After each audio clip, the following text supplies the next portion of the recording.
15, the Pula depreciated, as we are now aware, against the South African rand by 13.6%, while it depreciated by 11.6% against the SDR. Performance of public enterprises.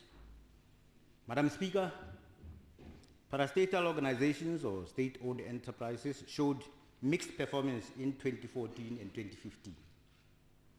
While some state-owned enterprises, such as Botswana Development Corporation, Botswana Telecommunications Corporation Limited, Botswana Communications Regulatory Authority, Botswana Housing Corporation, and the Savings Bank, Botswana Savings Bank, made profit, others, which include Water Utilities Corporation, Air Botswana, National Development Bank, and Botswana Meat Commission, recorded operational losses.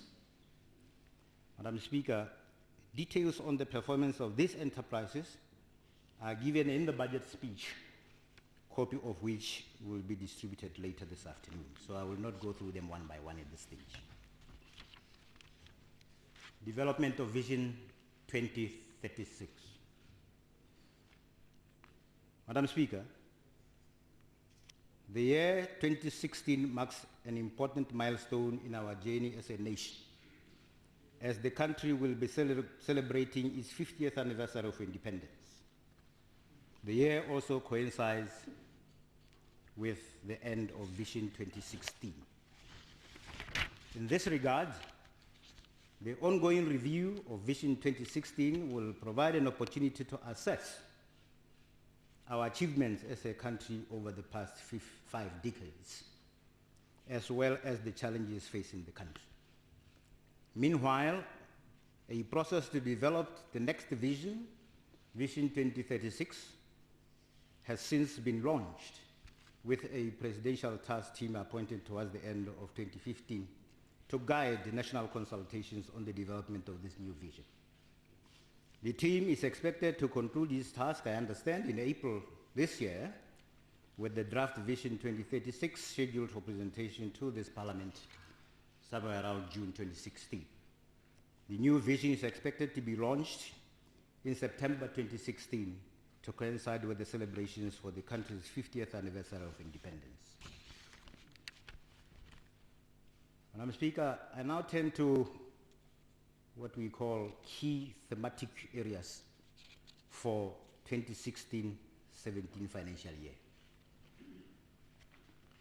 Madam Speaker, as 2016-17 is the last financial year of the extended NDP 10, the proposed budget provides an opportunity to consolidate activities originally planned for the planned period, some of which were later postponed due to the global financial and economic recession of 2008-2009.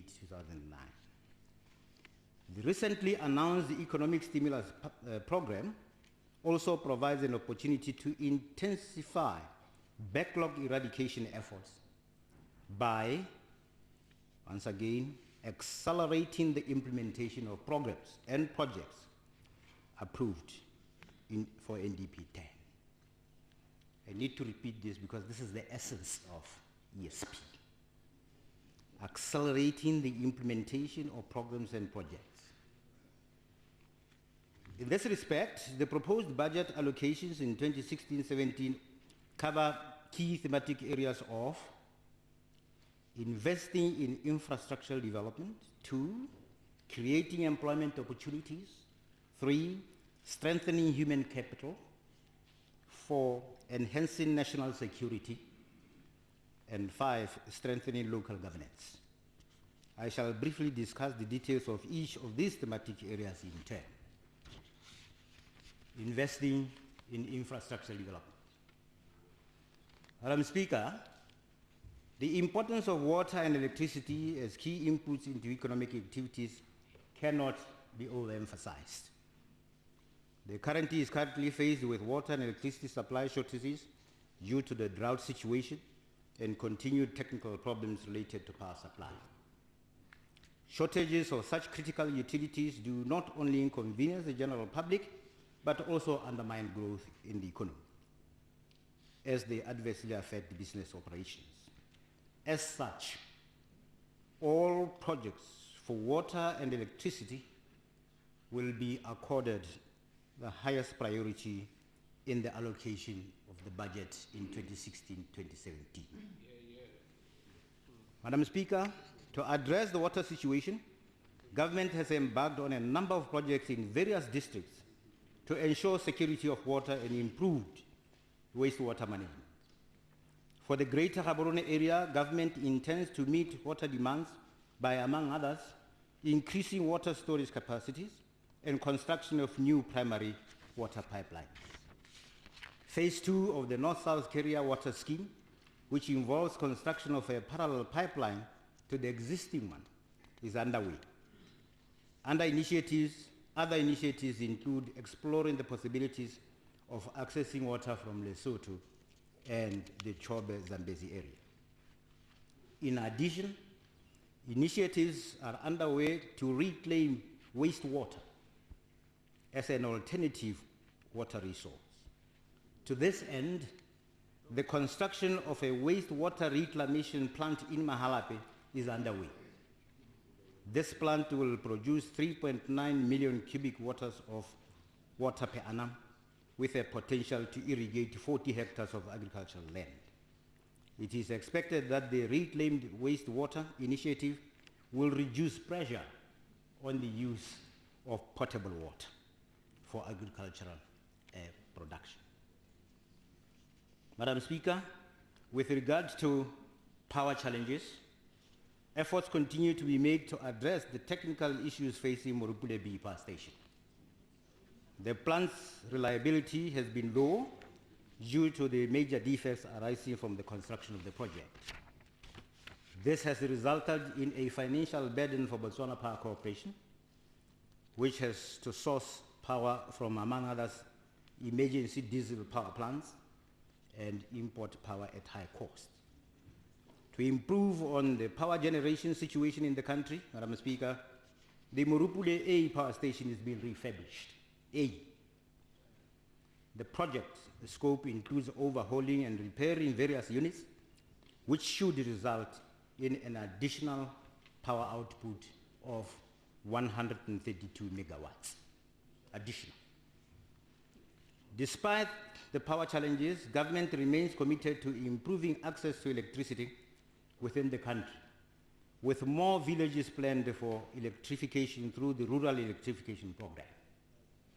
In this regard, I'm happy to say network extension in 24 villages is currently ongoing. The solar electrification program is also ongoing in government schools and associated facilities that are far away from the national power grid.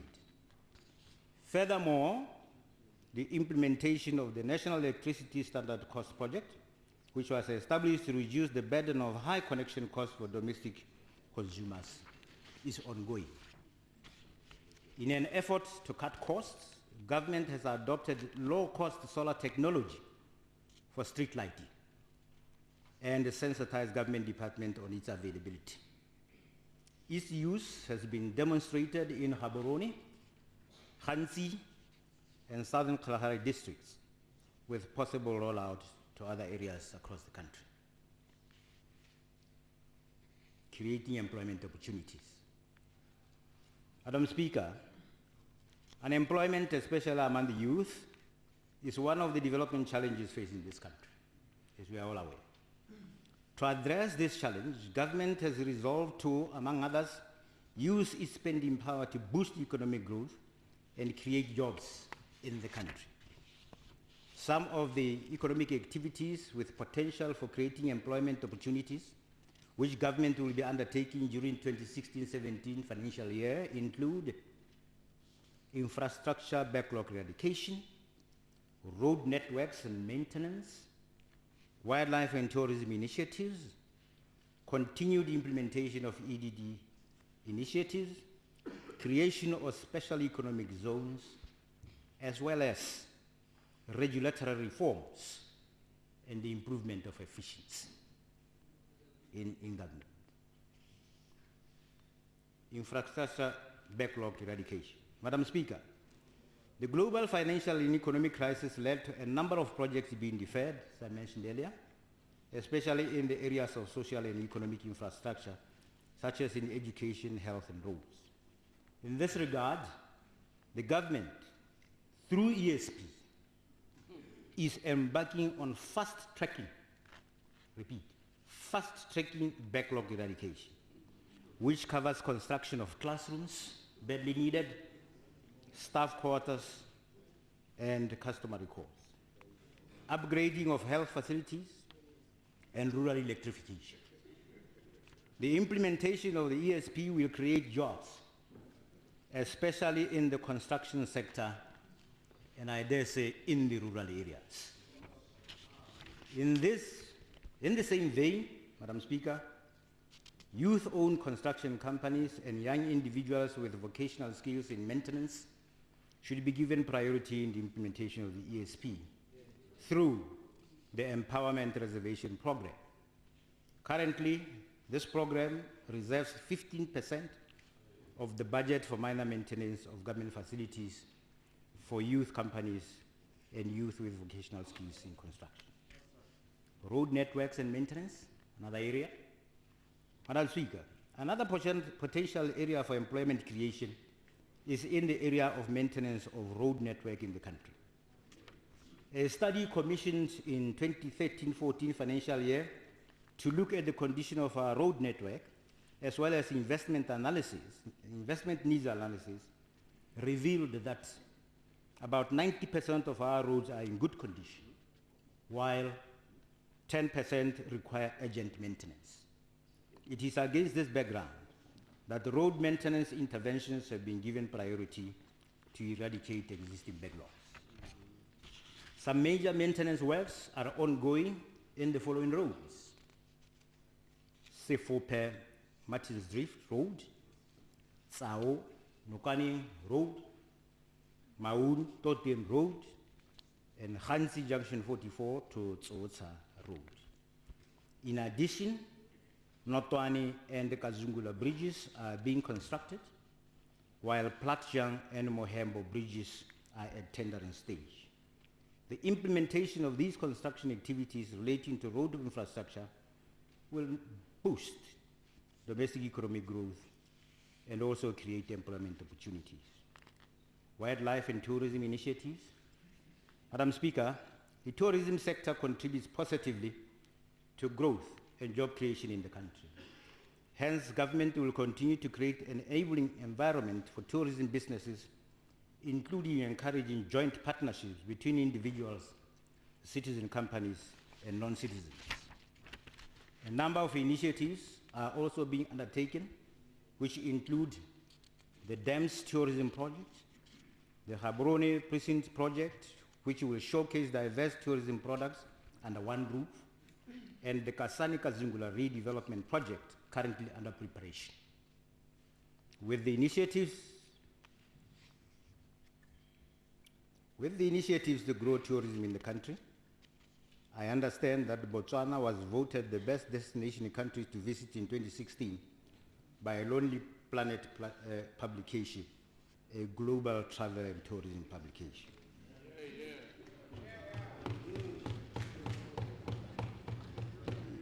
Economic diversification drive and special economic zones.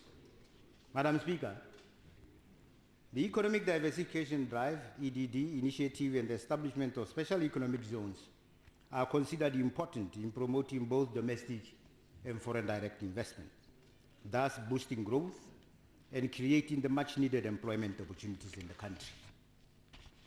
Furthermore, these initiatives are consistent with other government policies, such as the Citizen Economic Empowerment and the initiatives to develop entrepreneurial culture among Botswana, especially the young emerging business entrepreneurs. Very good to have young people becoming entrepreneurs. This should in turn develop local capacity to diversify the economy. Madam Speaker, as part of creating a conducive environment for private sector development in this country, special economic zones SEZ legislation was promulgated by this Parliament in August 2015. The implementation of the SEZ program will be in 3 phases. Phase 1 will include 3 sites, namely the mixed-use site near Seretse-Khama International Airport, comprising international diamonds activities, auto components manufacturing, agro-processing, pharmaceuticals, and general manufacturing. 2, Gaborone Fairgrounds Financial Services site, and 3, the Pandamatenga Integrated Farming site. Those are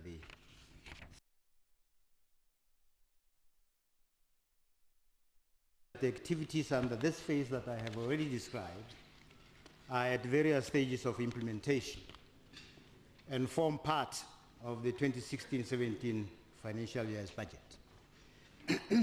Phase 2 of this program is planned for Francistown, Selibe Pikwe, and Lobatse areas, while phase 3 will focus on the Tuli Block and Palape areas. At the end of it, we shall have covered quite much of the country. Government is in the process of establishing a special economic zone authority which will oversee the implementation of this special economic zones program. Regulatory reforms and improving efficiency. Madam Speaker, creating employment opportunities requires rapid and sustained economic growth, which in turn depends on, among other things, overall efficiency and productivity in the economy. In this connection, government continues to undertake various measures to deregulate the goods and labor markets with a view to improving efficiency. Specifically, government has intensified the implementation of the reform roadmap and action plan for doing business in this country. Some of the initiatives in the roadmap include reviewing various pieces of legislation, public sector reforms to streamline processes for service delivery in the country, and leveraging on the ICT, information and communications technology, to improve productivity in the economy. I now turn to the thematic area of strengthening human capital. Substantial resources will continue to be channeled towards education and training, with emphasis on ensuring that the skills and qualifications offered and acquired are more responsive to the needs of the labor market. This is matching the skills with what the industry needs. Skills development. Madam Speaker, in recognition of the importance